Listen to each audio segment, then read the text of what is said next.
El gobierno acaba de expedir en las últimas horas los decretos 770, 771, la circular 041, en la que habla del trabajo en casa y además vuelve y establece algunos condicionamientos para los auxilios al cesante y para el auxilio para la prima de mitad de año. Al respecto queremos manifestar lo siguiente: es indiscutible que el gobierno sigue empecinado en desconocer absolutamente la existencia en Colombia de un movimiento sindical que representa a los trabajadores, que es interlocutor de los trabajadores. El desconocimiento va desde al nivel de desconocer las centrales de trabajadores para la discusión de estas normas, hasta desconocer que en las empresas existen sindicatos y usa continuamente la expresión del acuerdo entre el empleador y los trabajadores, desconociendo que los trabajadores están representados por las organizaciones sindicales. En cambio, las normas sí son un buen compendio de las exigencias que el Consejo Gremial había hecho al gobierno. El gobierno interlocuta con el Consejo Gremial, pero no interlocuta con el movimiento sindical. Y es el primer asunto que dejamos absolutamente claro. En ese contexto, la mayoría de las empresas modifica situaciones laborales para los turnos, modifica la extensión en las horas, pero perjudica a los trabajadores en términos de que esa extensión de la jornada se hace para evitar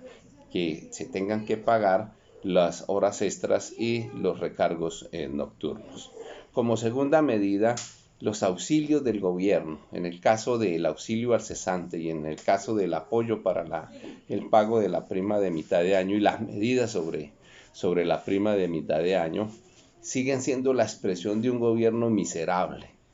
de un gobierno que quiere dar la imagen de que está apoyando a la gente con recursos económicos, pero esos recursos económicos en estos momentos ni le sirven a la persona, ni le sirven al trabajador, ni le sirven al despedido sustancialmente, y tampoco terminan sirviéndole a las micro, pequeñas y medianas empresas, porque por sus montos no son ningún alivio, no son ningún alivio importante. Y al colocarlo como un auxilio general para todas las empresas, terminan canalizándoles indiscutiblemente hacia las grandes empresas. Las sumas son ridículas: 160.000 para los trabajadores que fueron despedidos.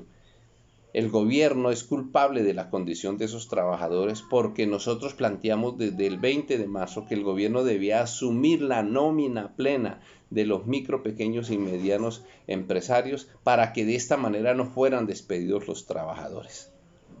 Los micro, pequeños, medianos empresarios se quebraron, están en la peor situación del mundo, y esos trabajadores despedidos pues están también en la peor de las situaciones, y el gobierno asiste con 160.000 pesos, que en el contexto internacional son escasos $40, que es una suma absolutamente ridícula. Igualmente con el apoyo de los 220.000 pesos para la prima de mitad de año, pero que también la analizamos en el mismo contexto con el apoyo para el pago de la prima semestral en general.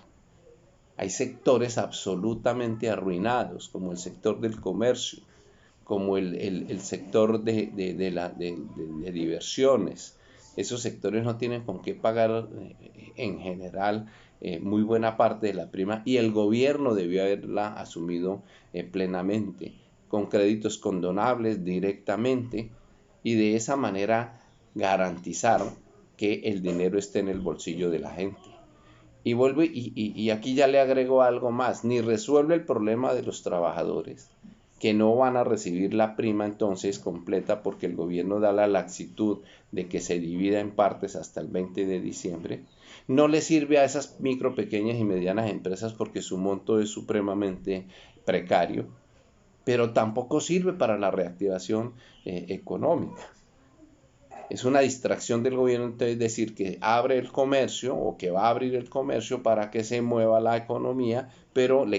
no da los dineros suficientes, o no facilita que haya en el bolsillo de los colombianos dinero suficiente para que eso fluya en beneficio de la economía. plantea 3 días sin IVA, pero entonces le hacen recorte a los trabajadores o no le dan los dineros completos para que de verdad en esos 3 días sin IVA pueda haber un importante flujo de dinero hacia los comerciantes y a las micro, pequeñas y medianas empresas que son fabricantes en muchos casos de lo que se va a vender en esos tercer día. Sigue siendo y seguimos denunciando, ¿sí?, la decisión del gobierno de ignorar, en este caso, el movimiento sindical. Y sigue siendo grave que el gobierno mantiene la conducta de no apropiar los recursos de capital suficientes para salvar el empleo, salvar las empresas, garantizar la comida de la gente. Esa es la renta básica que se está planteando en el Congreso de la República. Nuestro rechazo total en general a estas formulaciones hechas por el gobierno, porque no tienen el espíritu de un gobierno que asume la pandemia, asume la emergencia pensando en los colombianos, pensando en las empresas que dan el gran empleo en Colombia y pensando en que de verdad el país debe tratar de salir a flote sin que colapse la economía.